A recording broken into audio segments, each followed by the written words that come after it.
Bali is an incredible place to live. It's got a thriving community of expats from all around the world, digital nomads in their thousands. Whether you're looking for clifftop views, beautiful beaches, or wonderful waterfalls, it doesn't matter because Bali has tons of them. But there's definitely some parts of Bali which are better for visiting and some that are better for living. Take somewhere like Cinnamon, for example. One of our favourite parts of Bali and one of the most beautiful places we've ever been, but Danielle and I couldn't live there. It's just not set up for digital nomads like us to move to, yet at least. And just as a side note, you can see our Cinnamon vlog here. So where can you live in Bali? Well, Danielle and I have been here for maybe about 8 months in total over the last few years, and we think we know the answer, and it's probably not where you think. Most people at this point might say CANGGU, but not us. For us, we just didn't gel with CANGGU, and that's fine, that happens when you're traveling all the time. But there is one place that we felt at home the second we arrived, and we loved it immediately, and that is Uluwatu.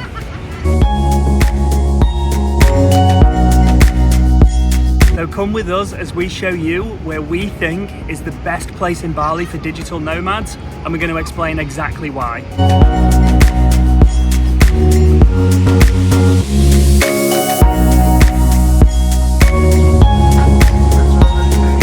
We're going to start by talking about the two things that people might think CANGGU has Uluwatu beaten: co-working spaces and restaurants. As digital nomads, it's really important to try and get that strong community, other people living and working there, strong internet speeds, and of course, somewhere that you can really focus. Cafes can only get you so far before you start getting distracted. CANGGU may have been king in this area for a long time, but people are really waking up to the fact that how incredible Uluwatu is for digital nomads, and with that is coming some great development, like this. We're at the space in Bingin, one of the many co-working places popping up around this part of Uluwatu.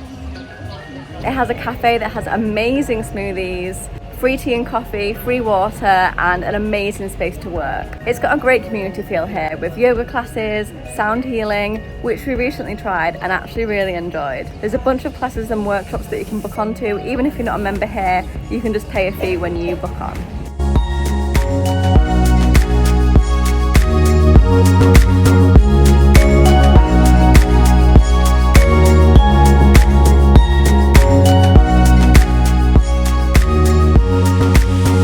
Another really great thing about this workspace, and something that brings me conveniently onto point number 2 about restaurants, is that it's located next door to Cella. If you watched our video recently on Uluwatu as well, you'll know that this is home to the best breakfast in Bali. Look at this.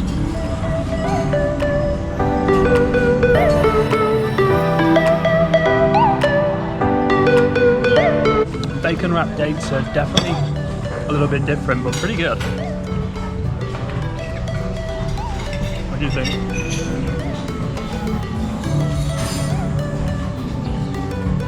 Very delicious.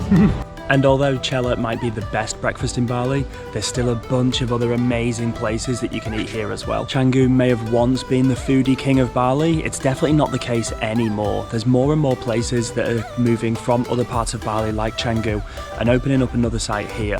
You've got some of the more popular spots like La Baraka, you've got CANGGU Espresso, BB52, there's all these places that are all opening sites here. It's like there's a shift happening as more and more places are realising how awesome Uluwatu is. But not only do you have all these places opening second sites over here, you also have a bunch of amazing spots that are only found in Uluwatu. Some of our personal favourites are like ours, the cafe.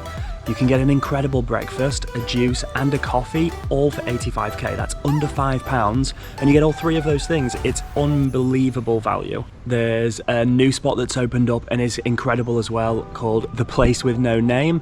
That's not me just forgetting what it's called, that's legitimately what it's called, and it's really nice variety of food, all vegetarian, vegan friendly. And then there's our personal favourite, which is Casa Asia, and you can get an incredible pizza or pasta here, again for around about 100k a dish. It's awesome. But anything else that you would want to get, you can find the food here. CANGGU's not the only foodie haven in Bali by any means.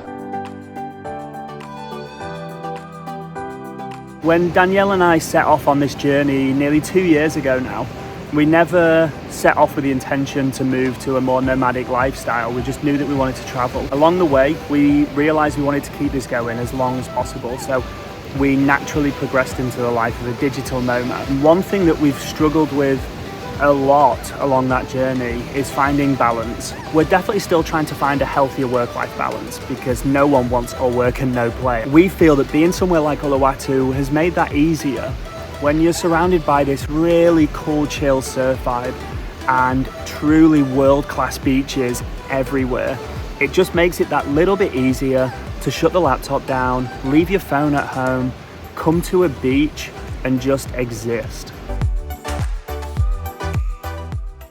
And speaking of beaches, this is where Uluwatu has separated itself from the pack. I'm not going to sugarcoat it because all of the best beaches are in Uluwatu and the south in general. If anyone's ever come back from holiday or vacation and told you that Bali has no nice beaches, they've clearly never been here. You can throw a stone here in any direction and literally hit a beautiful beach because there's that many of them in the area. Sure, CANGGU has great surfing beaches, but they're not the best surfing beaches. You'll find the best waves here, bluest waters, the whitest sand beaches, and amazing places to swim. This is where Uluwatu has CANGGU blown out of the very blue water.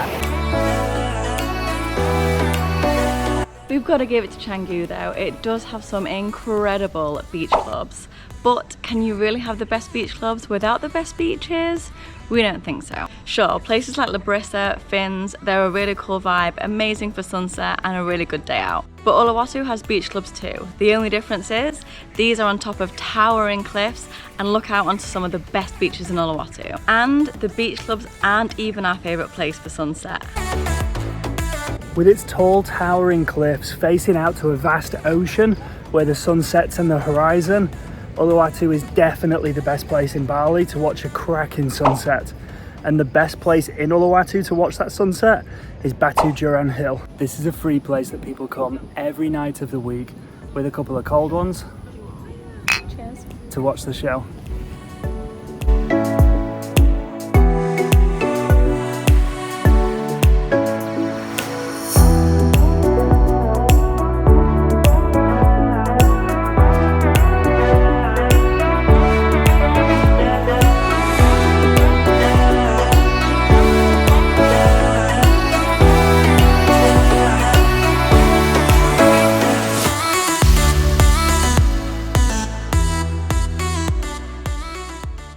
For us, Uluwatu, the second that we arrived, it just felt like home. It's without a doubt our Bali home.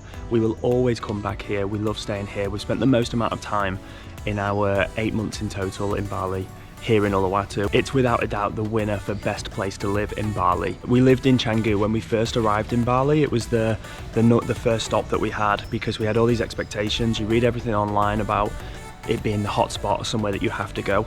And very quickly after being there, we just didn't get along with it. These things happen when you're traveling all the time and moving from place to place. Sometimes you fall in love with somewhere, sometimes you don't.